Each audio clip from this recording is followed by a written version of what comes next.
Hi, Sarah here with a layout process video. This is the Lottie Loves Paper 5 sketch challenge from a few weeks ago. This one is sketch number 4. If you'd like to go and check out the sketches and what everyone came up with, I'll be leaving a link below to the Facebook group so you can go check that out there.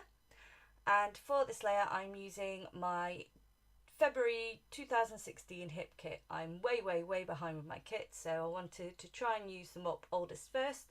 So that's where I'm at with these. So to begin with, I wanted to experiment with some bubble wrap, and I wanted to get a textured white background. I tried, first of all, you saw me try the chalk ink, which was just too pale, so I got my white linen Dilutions ink, which worked way better. It stands out beautifully on black cardstock, so thank you, Emma, for recommending that one to me. So first of all, I just tried it on some scrap cardstock, and now I'm putting it down on my actual layout. Now I'm happy with what it's going to turn out like. I've also used this large paper towel, which is almost 12 by 12. I love these ones, they're so big, so you don't have to use lots and lots. And it actually adds a little bit of a pattern to it from the paper towel itself on there. There's a little bit of a close-up there of that.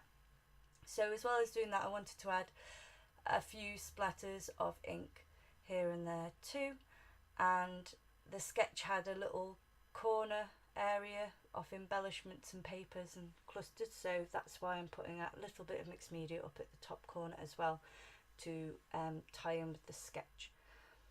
So now that I've got my background done, I'm leaving that to dry and trimming down my photo, which is of my little boy and his little penguin toy that he'd got that day. We'd had a big day out and he's fallen asleep with it, snuggled up to him on the sofa, so I took a quick picture of him.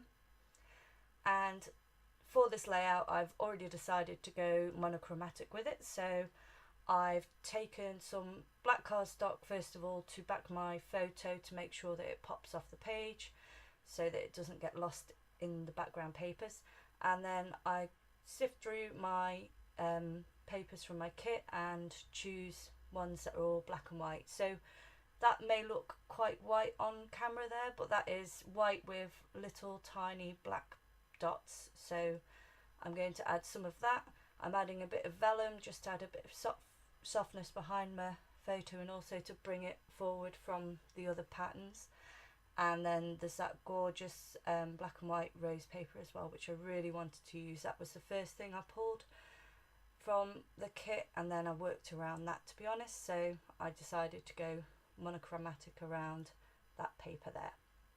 So here I've managed to get some more from the kit that's also black and white, and there's this striped one, and I'm trimming it down so that I'm trimming through the black line so that it pops up against the white there, so that there's no white edges on there, because that's going on top of a more white, predominantly white paper on top of that.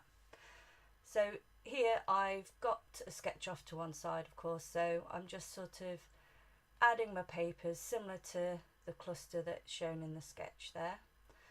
And I decided to add a little bit of bling there, so that's some black glitter paper.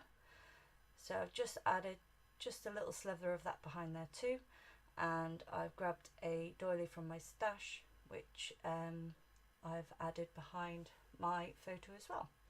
So here I've got out some seam binding.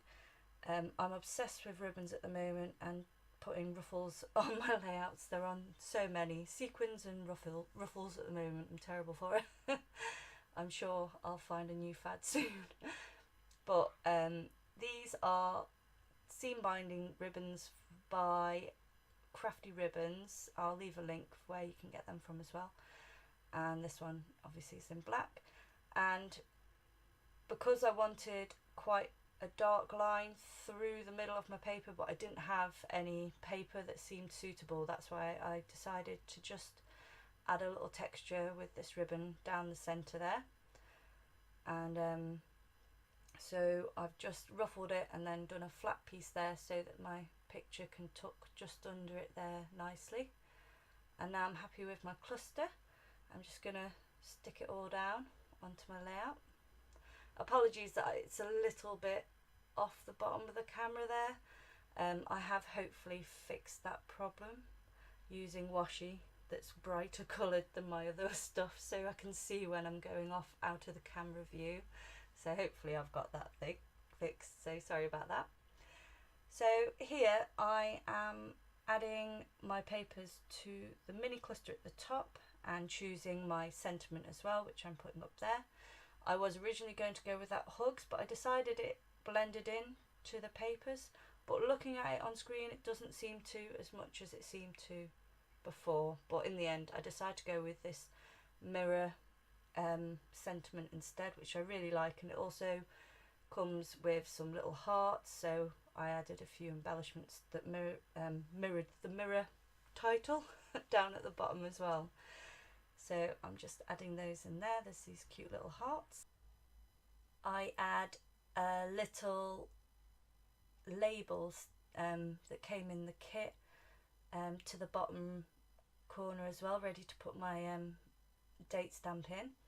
And as well as that, I just grab 3 boxes. I've got black, white and silver embellishments there, and they're just random bits that I've collected. So I've added a little white tassel there, and I'm just adding a bit more paper behind the ribbon because I want the ribbon to stand out better, and I decided to, rather than tuck it under the paper, just have it like hanging off the top there.